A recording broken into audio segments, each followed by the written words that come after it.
Fiddle Magic by Sally O'Reilly. This is a technique book actually for classical violinists. It has a cute name, but it has nothing to do with fiddle and nothing to do with magic. Although maybe by learning a lot of good technique, we are creating magic.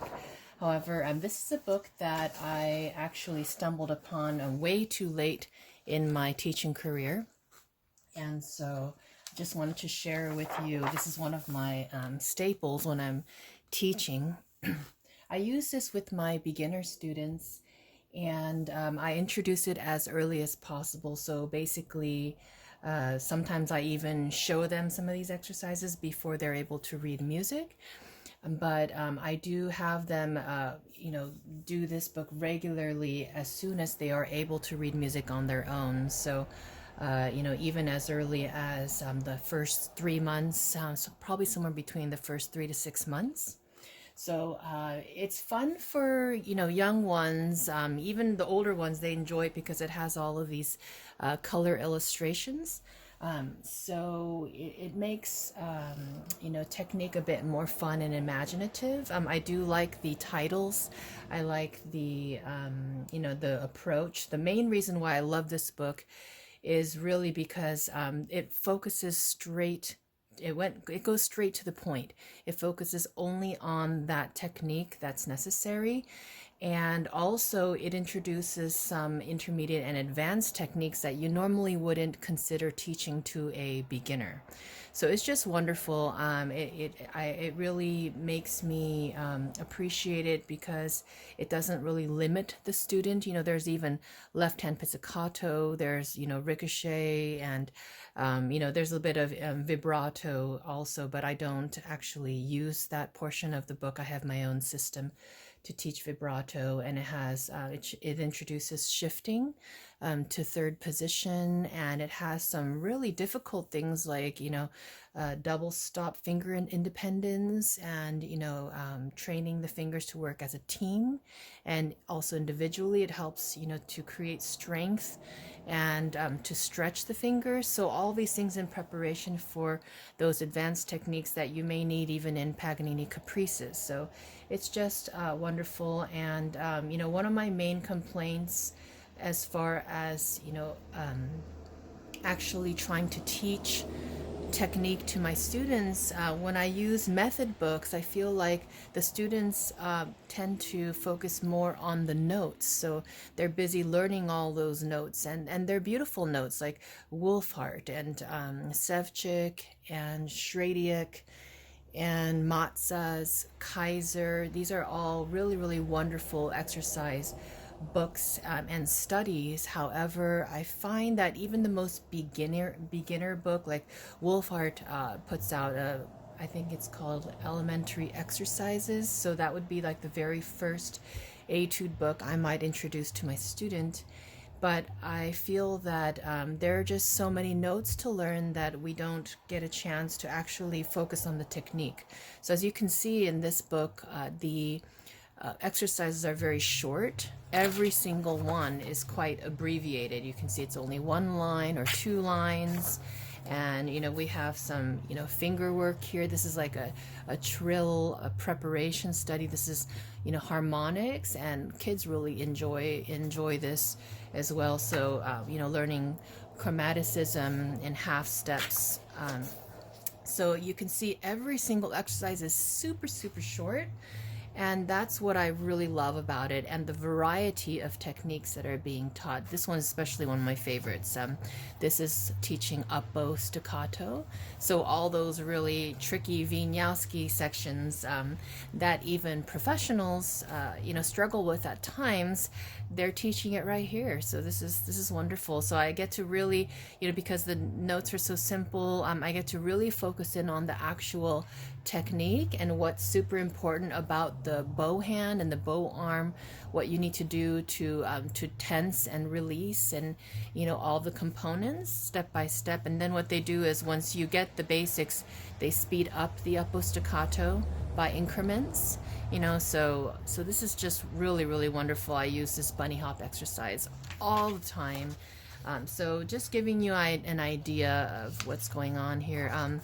My students and I joke that some of these pictures are a little bit traumatic. Some of them are super fun. There's this, if you flip through the whole book, there's this little war going on between the anteater and the ants. So the story actually progresses. So it's actually kind of hilarious. But I'll show you one in particular that's really funny, that's a little disturbing. My students say one of my students said it scarred her for life in a joking way, but she was actually serious because she finds this one disturbing.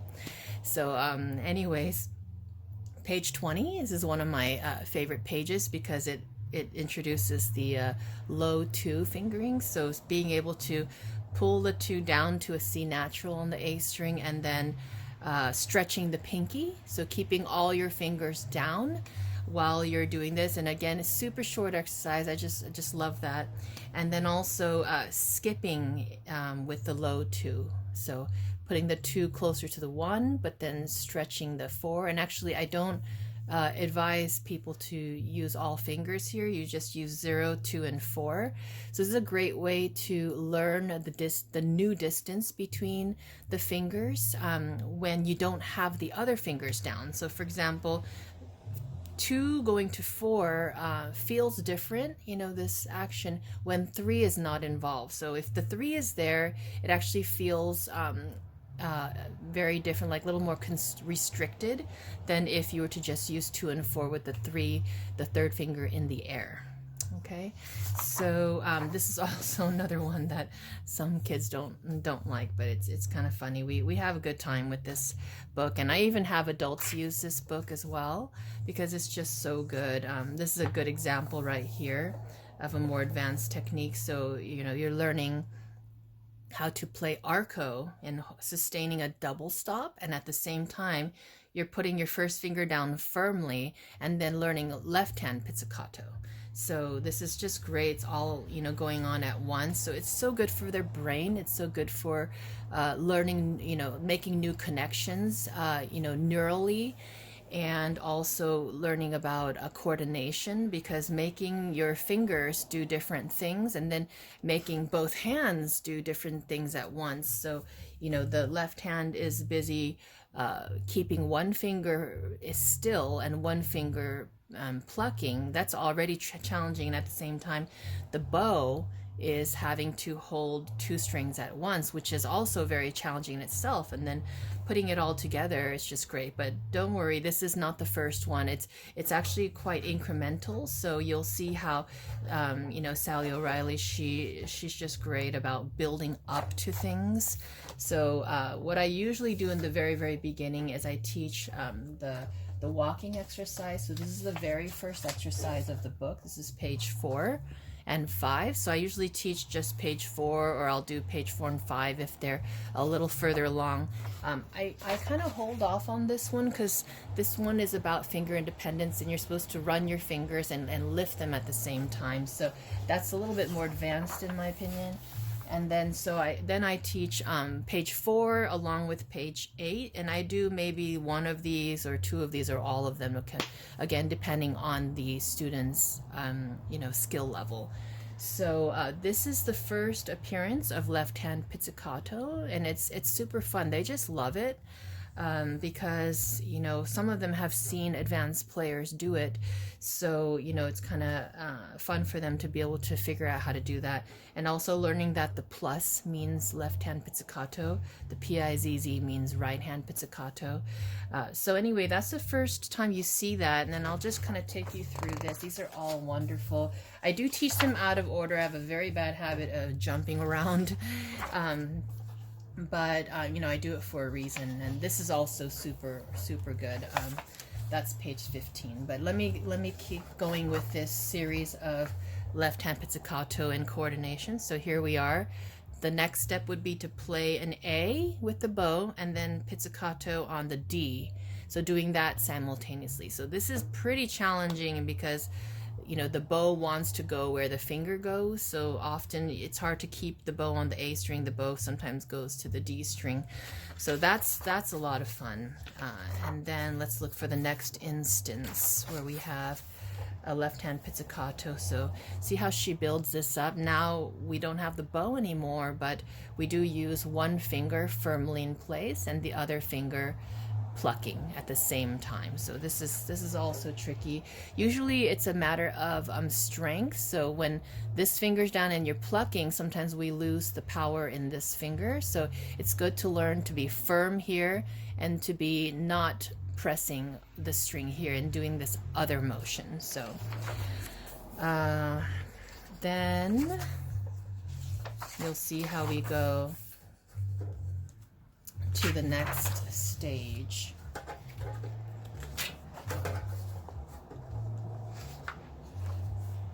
Yeah, so then there we are right here. I want to see if there's one more. I believe there might be one more with that kind. Here we go. There's another one here. Again, gradually building up in difficulty. So now we're playing a finger and a note as a double stop bowed. And then we're plucking on the far string, which means that usually this is so hard for the student because the first finger ends up touching the A string by accident. So it really makes the hand posture, it forces you to be very correct and very tall, and so that your first finger, when you go and pluck, you know, the D string, that your first finger doesn't come over and touch the A by accident. So super tricky, that one. It doesn't look like it, but it actually is. So anyway, there are lots of great exercises here. This is the next left-hand pizzicato. This is a bit more like the Paganini Caprice 24 variation. So this is actually very difficult, but again, you wouldn't see that in a beginner intermediate book, but here it is, and that's what I just love. Here's the preparatory ricochet exercise. So there's so many things. I could talk about this for hours, but I just want to give you a short tour of this book, and hopefully it whets your appetite for more. And what I'll do is I'll focus in on certain topics and certain techniques that I usually go over with my students. So anyway, here's the first shifting preparatory exercise, which is also really wonderful. Sometimes I only teach this area right here. We just stay right there. So I just love how we can just keep everything super concise and still get a lot accomplished without getting so bogged down by just learning notes, because I just feel like we're getting distracted away from the actual point a lot of times. So anyway, hope you try this out if you haven't already. It's really a book that I found way too late in my career. I just love it, and I think it's just super useful. So anyways, have a great day.